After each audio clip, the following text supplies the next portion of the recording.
दोस्तों, आपको कैसा लगेगा अगर कोई आपको अपने घर बुलाए, मेहमान की तरह चाय पिलाए, मीठी मीठी बातें करें, अपने काम के बारे में बताएं और आपके काम के बारे में पूछें और मिलकर कोलैबोरेट करने की बारे में भी बात करें और बातों बातों में कुछ वक्तव्यों के, कुछ वाकयात के, कुछ चिंताओं के जिक्र भी करें और फिर जब खुशी हंसी में हाथ मिलाकर विदा हों, उसके 1 घंटे बाद आपको पता चले कि उस मेजबान ने अपने मेहमान के बारे में दुनिया को बताया ट्वीट करके कि इस मेहमान को मैंने कड़ी चेतावनी दी, वो ऐसे बयान ना करे, वो ऐसे वक्तव्य ना दें, बाज आए। बन जाएगा ना आपके ट्रस्ट और भरोसे का फलूदा। ऐसा ही कुछ हमारे साथ भी हुआ जब कल हमें लद्दाख के एलजी वीके सक्सेना जी ने अपने घर बुलाया, चाय पिलाया, मीठी मीठी बातें की, अपने बहुत ही अच्छे कामों के बारे में बताया, जिसमें कि पौधे उगाना, पेड़ लगाना, सरोवर बनाना, पानी का इंतजाम करना, इन सब के बारे में बताया और कोलैबोरेट करने की पेशकश की। और फिर बातों बातों में उन्होंने ये जिक्र भी किया कि आपने जो कॉकरोच जनता पार्टी के बारे में बयान दिया था, उससे हमें चिंता होती है, क्योंकि आप ऐसे शख्सियत बन गए हैं कि आपके हर बात अगले दिन अखबारों की सुर्खियां यानी कि हेडलाइंस बन जाती हैं। तो आप कृपया ऐसा न कहें तो बहुत अच्छी होगी, हमारे वातावरण अच्छा बनेगा। और मैंने उन्हें कहा कि देखिए, मैं इसे एक बहुत ही रचनात्मक क्रिएटिव एक्सप्रेशन मानता हूं युवा पीढ़ी का। सरकार को असुरक्षित या इनसिक्योर महसूस करने के बजाय उनकी बात सुननी चाहिए। अगर वो कह रहे हैं कि शिक्षा नीति में समस्याएं हैं, पेपर लीक हो रहे हैं और मिनिस्टर को रिजाइन करना चाहिए, तो उसमें बुरा क्या है। बल्कि उस बात पर उन्होंने रजामंदी की और कहा कि हाँ, ऐसा तो करना चाहिए, मगर जो बात है वो आपको नहीं मालूम है शायद कि ये जो कॉकरोच जनता पार्टी है, ये विदेशी ताकतों का साजिश है। इसके मेंबर्स भारत में कम और विदेशों में ज्यादा हैं। ये पाकिस्तान, बांग्लादेश और अमेरिका से चलाए जाते हैं भारत के खिलाफ। मैंने उनसे एक तरफ तो ये कहा कि इसका तो मुझे पता नहीं है, मगर मैं जरूर इसका स्टडी करूंगा, पता करूंगा और फिर दोबारा इस पे सोचूंगा। मगर अंदर ही अंदर मुझे हंसी आ रही थी।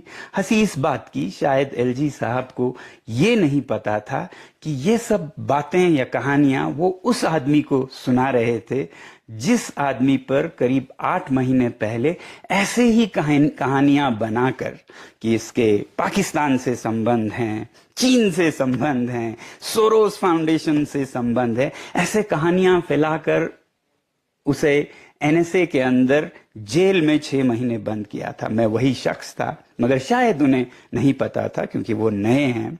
तो इसलिए मैंने अपनी हंसी रोकी और मैंने कहा कि ये मैं पता करके आपसे बात करूंगा।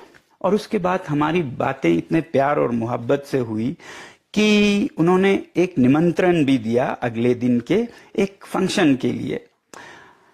फिर जब हम वापस आए बहुत ही खुशी से, हंसी से, उसी के ठीक 1 घंटे बाद हमें दिखता है कि उनका एक ट्वीट आया है जिसमें वो मुझे फटकार लगा रहे हैं, लगभग कहते हुए कि हमने उन्हें ये चेतावनी या सीधी बात की उनसे कि वो ये ना करें, वो ऐसा ना करें, कॉकरोच जनता पार्टी के बारे में वो अपनी बयान को दोबारा सोचें। तब तो मैंने ये सोचा कि शायद एलजी साहब को दिल्ली में बैठे किसी आका को, बॉस को खुश करना था और उन्होंने अपना ये ट्वीट कर दिया और उससे वो खुश हो गए होंगे। इस बात पर रिएक्ट करके, प्रतिक्रिया करके मैं इसे और हवा क्यों दूं, और मैं आराम से सो गया। मगर सुबह उठता हूं तो देखता हूं कि वो ट्वीट उन्होंने अपने तक सीमित नहीं रखा, उन्होंने अखबारों में फैला दी।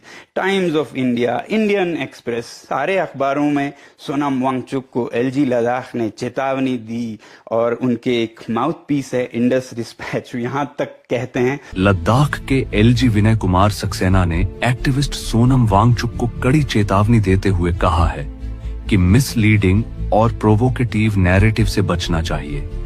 तो मैं लद्दाख के एलजी साहब से कहूंगा कि आप अगर सच में लद्दाख में environment of mutual trust for meaningful constructive dialogue बनाना चाहते हैं, पीस बिल्डिंग और ट्रस्ट बिल्डिंग करें। और जहां तक कॉकरोच जनता पार्टी के भारतीय होने या ना होने का सवाल है, तो मैं ये आप पर छोड़ता हूं, कॉकरोचों पर छोड़ता हूं, और खासकर कॉकरोच इन चीफ दीप के जी पर छोड़ता हूं कि आप मुझे कन्विंस करें, साबित करें कि कॉकरोच जनता पार्टी के सदस्य भारत से ही ज्यादा हैं।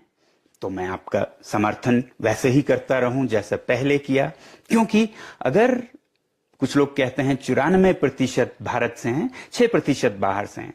94 तो क्या 70% भी अगर भारत से हो, बाकी 30% अमेरिका, यूरोप, नेपाल, बांग्लादेश, पाकिस्तान से हो, तो मैं ये कहूंगा कि कम से कम क्रिएटिव एक्सप्रेशंस एंड प्रोटेस्ट्स में, कैंपेन्स में तो भारत विश्व गुरु बन गया है, क्योंकि भारत के इन आइडियाज के पीछे दुनिया अब चलने लगी है। तो मेरा समर्थन आपको जारी रहेगा। मगर अगर ये साबित होता है कि भारतीय है ही नहीं, ये विदेशी ताकतें चला रही हैं, तो मैं सच बोलता हूं, मैं दोबारा सोचूंगा और सबसे कहूंगा कि दोबारा सोचें। तो इसलिए आप पर छोड़ता हूं, ये साबित करें। बस इतना ही। जय हिंद।